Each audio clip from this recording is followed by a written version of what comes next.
अस्सलाम वालेकुम जी, welcome to my YouTube channel Agri Intel by Muzaffar Ali. आज हम बात करेंगे धान की फसल हमने लगा ली, हम उसमें देखेंगे कि कौन कौन सी फर्टिलाइज़र यूज़ करते हैं, यूज़ करके या कौन कौन सी रिकमेंडेशन है, किन फर्टिलाइज़र को इस्तेमाल करके हमारे जो फार्मर भाई हैं वो अच्छी पैदावार ले सकते हैं।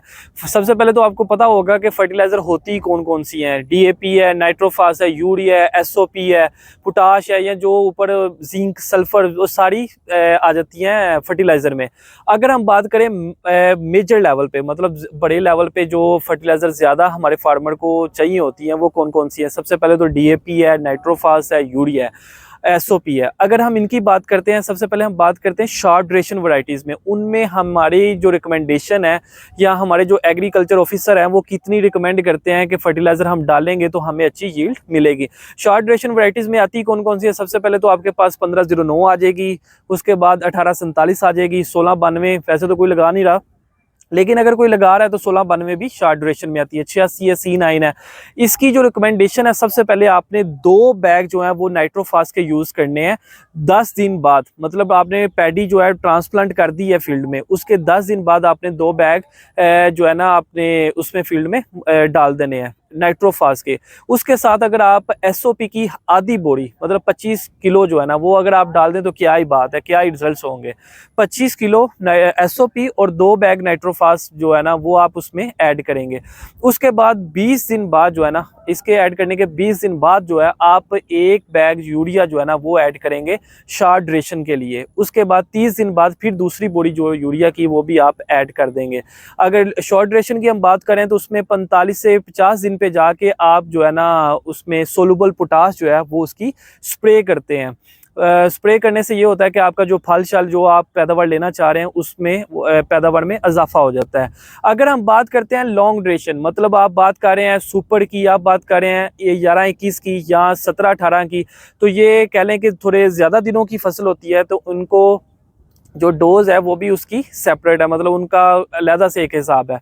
उसकी बात करते हैं, आपको उसके लिए सबसे पहले तो 1 बैग जो है ना वो डीएपी ये डालनी होगी 10 दिन बाद। जैसे हमने शॉर्ट ड्यूरेशन में 10 दिन बाद डाली, इसी तरह हम इसमें भी 10 दिन बाद 1 बैग डीएपी डालेंगे। दूसरी में मैंने आपको बताया कि 2 बैग नाइट्रोफास के। नाइट्रोफास इस वजह से क्योंकि जो शॉर्ट ड्यूरेशन वैरायटीज़ हैं उनको नाइट्रोजन की मकदार ज़्यादा चाहिए होती है एज़ कम्पेयर लॉन्ग ड्यूरेशन के। लॉन्ग ड्यूरेशन को नाइट्रोजन की मकदार हम कम देंगे, इस वजह से मैं आपको रिकमेंड कर रहा हूँ 1 बैग जो है डीएपी का आप इसमें ऐड करेंगे। उसके साथ आधी बोरी एसओपी की, और फिर इसी तरह 20 से दिन बाद आप इसमें 1 बैग यूरिया का बस ऐड करेंगे। अगर कुछ मेरे फार्मर भाई हैं कि वो 20 दिन बाद एक ही दफ़ा यूरिया ऐड कर देते हैं, ये भी ठीक है, लेकिन अगर आप 1 बैग यूरिया को स्प्लिट फॉर्म में कर लेते हैं, मतलब 20 दिन बाद, फिर 30 दिन बाद, और फिर कुछ दिनों मतलब 5-10 दिन बाद फिर उसमें 3 डोज बना के आप उसको देते हैं, तो फिर क्या ही रिजल्ट्स आपको मिलेंगे। बहुत अच्छा ये मेथड है, बजाय इसके कि 1 बोरी आपने इकट्ठी डाल दी। ये ऐसे ही है कि एक छोटा बच्चा है उसको आप 1 चावलों की प्लेट दे दें तो बड़े कह लो कि धक्के दे नाल उन्हें खुआ दे दोगे, लेकिन उससे ताकत उतनी ही मिलेगी जो उसे चाहिए होगी। इसी तरह यूरिया की 1 बैग मैंने आपको कहा स्प्लिट फॉर्म में दीजिएगा। उसके अलावा जब इसकी ये लॉन्ग ड्यूरेशन है तो 60 दिनों पे जाके हम इस पे सोलुबल एसओपी की या पोटाश की हम स्प्रे रिकमेंड करते हैं। वो अगर आप करेंगे तो आपकी पैदावार में इजाफा मजीद होगा। इसके अलावा कुछ हमारे भाई ऐसे हैं जिन्होंने हाइब्रिड काश्त किया हुआ है। हाइब्रिड के लिए आपके लिए रिकमेंडेशन ये है, आपने 1.5 बैग जो है ना वो डीएपी उसमें डालनी होगी। 1.5 बैग आप क्यों, कॉमन सेंस है कि यार दूसरों में कह रहे हैं जी 2 बैग नाइट्रोफास, एक में कह दिया डीएपी, अब इसमें 1.5 बैग डीएपी क्यों कह रहे हैं? क्योंकि जो हाइब्रिड है वो उसको ज़्यादा मकदार में हर चीज़ चाहिए होती है, क्योंकि उसने ज़्यादा पैदावार अगर आप उससे ले रहे हैं 105 मन 110 मन पे अगर जा रहा है, 90 मन पे जा रहा है, तो उसकी पैदावार ज़्यादा है तो उसको खुराक भी उतनी ज़्यादा चाहिए होगी। हमारे बहुत सारे ऐसे फार्मर भाई हैं जो हाइब्रिड लगा लेते हैं और उसमें 1 बोरी डीएपी और 1 बोरी यूरिया डाल के कहते हैं कि यार मैनू तो यील्ड ही नहीं मिली है।